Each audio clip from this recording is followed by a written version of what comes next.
ಒಂದೇ ಕಲ್ಲಿಗೆ ಎರಡು ಹಕ್ಕೆ. ಧರ್ಮೇಂದ್ರ ಪ್ರಧಾನ್ ರಾಜೀನಾಮೆ ಹಿಂದಿನ ಅಸಲಿ ರಹಸ್ಯ ಏನು?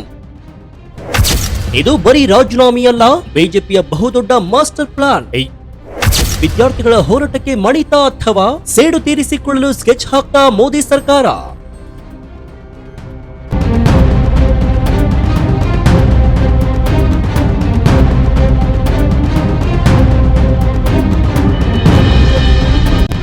ನಮಸ್ಕಾರ ಸ್ನೇಹಿತರೆ, ವ್ಯೂ ಪಾಯಿಂಟ್ ಕನ್ನಡ ಚಾನೆಲ್ಗೆ ನಿಮ್ಮೆಲ್ಲರಿಗೂ ಸ್ವಾಗತ. ಇತ್ತೀಚೆಗಷ್ಟೇ ದೇಶದ ರಾಜಕಾರಣದಲ್ಲಿ ಒಂದು ದೊಡ್ಡ ಬ್ರೇಕಿಂಗ್ ನ್ಯೂಸ್ ಬಂತು. ಕೇಂದ್ರ ಶಿಕ್ಷಣ ಸಚಿವ ಧರ್ಮೇಂದ್ರ ಪ್ರಧಾನ್ ಅವರು ಏಕಾಏಕಿ ತಮ್ಮ ಸ್ಥಾನಕ್ಕೆ ರಾಜೀನಾಮೆ ಕೊಟ್ಟಿದ್ದಾರೆ. ಮೇಲ್ನೋಟಕ್ಕೆ ಇದು ನೀಟ್ ಪೇಪರ್ ಲೀಕ್ ಪ್ರಕರಣ ಹಾಗೂ ವಿದ್ಯಾರ್ಥಿಗಳ ಹೋರಾಟಕ್ಕೆ ಸಿಕ್ಕ ಜಯ ಅಂತ ಎಲ್ಲರೂ ಕೂಡ ಸಂಭ್ರಮಿಸ್ತಾ ಇದ್ದಾರೆ. ವಿರೋಧ ಪಕ್ಷಗಳಂತೂ ಇದನ್ನೇ ತಮ್ಮ ದೊಡ್ಡ ಗೆಲುವು ಅಂತ ಬೇಕ್ತಾ ಇದ್ದಾವೆ. ಆದ್ರೆ ಪಿಕ್ಚರ್ ಅಭಿ ಬಾಕಿ ಹೈ ಮೇರೆ ದೋಸ್ತ್. ಹೌದು, ಧರ್ಮೇಂದ್ರ ಪ್ರಧಾನ್ ಅವರ ಈ ದಿಢೀರ್ ರಾಜೀನಾಮೆ ಕೇವಲ ಒಂದು ಹೋರಾಟದ ಫಲವೋ ಅಥವಾ ಇತಿಹಾಸವನ್ನೇ ಬದಲಾಯಿಸಬಲ್ಲ ಬಿಜೆಪಿಯ ಬಹುದೊಡ್ಡ ಮಾಸ್ಟರ್ ಪ್ಲಾನ್ ನ ಒಂದು ಸಣ್ಣ ಭಾಗವೋ? ಒಂದೇ ಕಲ್ನಲ್ಲಿ ಎರಡು ಹಕ್ಕಿ ಹೊಡೆಯಲು ಮೋದಿ ಸರ್ಕಾರ ಹೆಣೆದಂತಹ ಆ ಭಾರಿ ಸ್ಕೆಚ್ ಆದ್ರೂ ಏನು? ಬನ್ನಿ ಇವತ್ತಿನ ಎಕ್ಸ್ಕ್ಲೂಸಿವ್ ಡೀಟೇಲ್ ರಿಪೋರ್ಟ್ ನಲ್ಲಿ ಆ ಎಲ್ಲ ಮಾಹಿತಿಯನ್ನು ಸಂಪೂರ್ಣವಾಗಿ ಬಿಚ್ಚಿಡ್ತೀನಿ. ವಿಡಿಯೋವನ್ನ ಎಲ್ಲೂ ಸ್ಕಿಪ್ ಮಾಡದೆ ಕೊನೆವರೆಗೂ ನೋಡಿ ಹಾಗೂ ವಿಡಿಯೋಗೆ ಲೈಕ್ ಕೊಡಿ. ಆಕ್ರೋಶದ ಕಿಡಿ ಕಾಡ್ಗಿಚ್ಚಾಗಿದ್ದು ಹೇಗೆ? ಸ್ನೇಹಿತರೆ, ನಿಮ್ಗೆಲ್ಲ ಗೊತ್ತಿರುವಂತೆ ಈ ಕಥೆ ಶುರುವಾಗಿದ್ದು ನಮ್ಮ ದೇಶದ ಲಕ್ಷಾಂತರ ವಿದ್ಯಾರ್ಥಿಗಳ ಕಣ್ಣೀರಿನಿಂದ.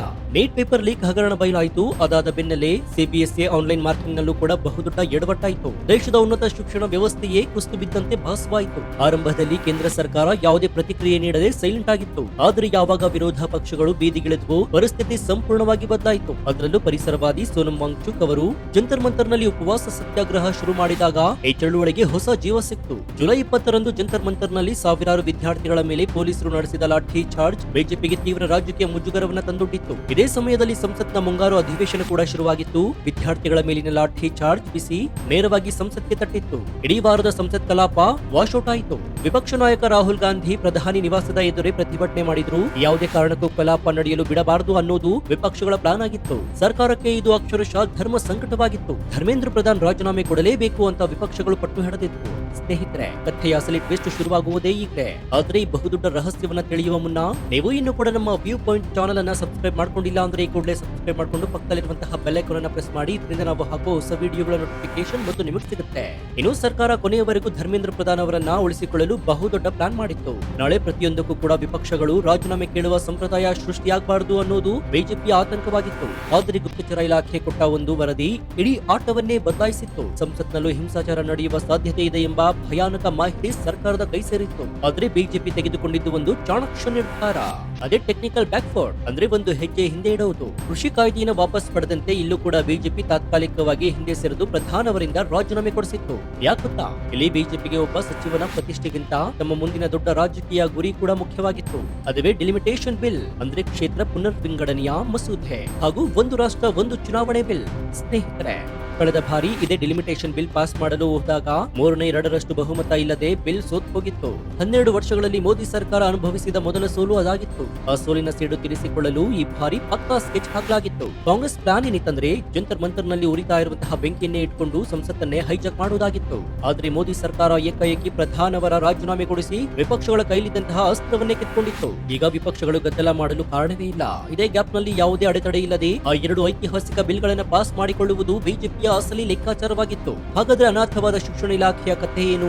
ಧರ್ಮೇಂದ್ರ ಪ್ರಧಾನ್ ಜಾಗಕ್ಕೆ ಈಗ ಎಂಟ್ರಿ ಕೊಟ್ಟಿರೋದು ಪ್ರಧಾನಿ ನರೇಂದ್ರ ಮೋದಿ ಅವರ ಅತ್ಯಂತ ನಂಬಿಕಸ್ಥ ಕ್ರೈಸಿಸ್ ಮ್ಯಾನೇಜರ್ ಅಂತ ಹೆಸರಾಗಿರುವಂತಹ ನಮ್ಮ ಕನ್ನಡಿಗ ಹಿರಿಯ ಸಚಿವ ಪ್ರಹ್ಲಾದ್ ಜೋಶಿ ಅವರು. ಹೌದು, ಅವರಿಗೆ ಶಿಕ್ಷಣ ಸಚಿವಾಲಯದ ಹೆಚ್ಚುವರಿ ಜವಾಬ್ದಾರಿ ನೀಡಲಾಗಿದೆ. 2019ರಿಂದ 2024ರವರೆಗೆ ಸಂಸದೀಯ ವ್ಯವಹಾರಗಳ ಸಚಿವರಾಗಿ ಕೆಲಸ ಮಾಡಿರುವಂತಹ ಅಪಾರ ಅನುಭವ ಅವರಿಗಿದೆ. ವಿಪಕ್ಷಗಳನ್ನು ಒಪ್ಪಿಸುವುದು ಯಾವುದೇ ಗೊಂದಲವಿಲ್ಲದೆ ಸೈಲೆಂಟ್ ಆಗಿ ಕೆಲಸ ಮುಗಿಸುವ ಆಡಳಿತಾತ್ಮಕ ಶಿಸ್ತು ಜೋಶಿ ಅವರಿಗಿದೆ. ಅವರೀಗ ಎನ್ಟಿಎ ವ್ಯವಸ್ಥೆಯನ್ನ ಸಂಪೂರ್ಣವಾಗಿ ಸುಧಾರಿಸಿ ಕಠಿಣ ಕಾನೂನುಗಳನ್ನು ಜಾರಿಗೊಳಿಸಿ ವಿದ್ಯಾರ್ಥಿಗಳ ನಂಬಿಕೆ ಉಳಿಸಿಕೊಳ್ಳುವ ಹಾಗೂ ರಾಷ್ಟ್ರೀಯ ಶಿಕ್ಷಣ ನೀತಿ ಜಾರಿಗೊಳಿಸುವ ದೊಡ್ಡ ಸವಾಲನ್ನ ಎದುರಿಸಬೇಕಾಗಿದೆ.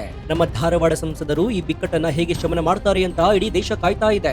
ರಾಜಕೀಯ ಅನ್ನೋದು ಒಂದು ದೊಡ್ಡ ಚದುರಂಗದಾಟ ಇದ್ದ ಹಾಗೆ ಸ್ನೇಹಿತರೆ, ಇಲ್ಲಿ ರಾಜನನ್ನು ಉಳಿಸಿಕೊಳ್ಳಲು ಅಥವಾ ದೊಡ್ಡ ಗುರಿ ಸಾಧಿಸಲು ಕೆಲವೊಮ್ಮೆ ಪ್ರಬಲವಾದ ಮಂತ್ರಿಗಳನ್ನೇ ಬಲಿ ಕೊಡಬೇಕಾಗುತ್ತೆ. ಬಿಜೆಪಿ ಕೂಡ ತನ್ನ ಸಚಿವರ ರಾಜೀನಾಮೆಯನ್ನ ಒಂದು ರಾಜಕೀಯ ತ್ಯಾಗವನ್ನಾಗಿ ಬಳಸಿಕೊಂಡು ಇತಿಹಾಸವನ್ನೇ ಬದಲಿಸಬಲ್ಲಂತಹ ಬಿಲ್ಗಳನ್ನ ಪಾಸ್ ಮಾಡಿಕೊಳ್ಳುವ ಬೃಹತ್ ಪ್ಲಾನ್ ಇದಾಗಿದೆ. ಮುಂದಿನ ಮುಂದಿನ ದಿನಗಳಲ್ಲಿ ಸಂಸತ್ನಲ್ಲಿ ಈ ಬಿಲ್ಗಳು ಯಾವ ರೀತಿ ಹೊಸ ಬಿರುಗಾಳಿಯನ್ನ ಸೃಷ್ಟಿಸುತ್ತವೆ ಎನ್ನುವುದನ್ನ ನಾವು ಕಾದ್ ನೋಡಬೇಕಾಗಿದೆ. ಇದ್ರ ಬಗ್ಗೆ ನಿಮ್ಮ ಅಭಿಪ್ರಾಯ ಏನು? ಮೋದಿ ಸರ್ಕಾರದ ಈ ನಡೆ ಸರಿಯಾಗಿದ್ಯಾ? ಕಮೆಂಟ್ ಮಾಡಿ ಹಾಗೂ ವಿಡಿಯೋಗೆ ಲೈಕ್ ಕೊಡಿ. ಇದೇ ರೀತಿಯ ನಿಷ್ಪಕ್ಷಪಾತ, ತ್ವರಿತ ಮತ್ತು ಅತ್ಯಂತ ಡೀಟೇಲ್ಡ್ ಗಾಗಿ ನಿಮ್ಮ ನೆಚ್ಚಿನ ವ್ಯೂ ಪಾಯಿಂಟ್ ಕನ್ನಡವನ್ನ ಸಬ್ಸ್ಕ್ರೈಬ್ ಮಾಡಿಕೊಂಡು ಪಕ್ಕದಲ್ಲಿರುವಂತಹ ಬೆಲ್ ಐಕಾನ್ ಅನ್ನು ಪ್ರೆಸ್ ಮಾಡಿ. ಇದರಿಂದ ನಾವು ಹಾಕುವ ಹೊಸ ವಿಡಿಯೋಗಳ ನೋಟಿಫಿಕೇಶನ್ ಮತ್ತು ನಿಮಗೆ ಸಿಗುತ್ತೆ. ಮತ್ತೊಂದು ಕುತೂಹಲಕಾರಿ ವಿಡಿಯೋದೊಂದಿಗೆ ನಿಮ್ಮನ್ನ ಭೇಟಿಯಾಗ್ತೀನಿ. ಅಲ್ಲಿಯವರೆಗೂ ಎಚ್ಚರದಿಂದ ಇರಿ. ದೇಶ ವಿದೇಶದ ಆಗು ಹೋಗುಗಳನ್ನು ಗಮನಿಸ್ತಾನೆ ಇರಿ. ಧನ್ಯವಾದ.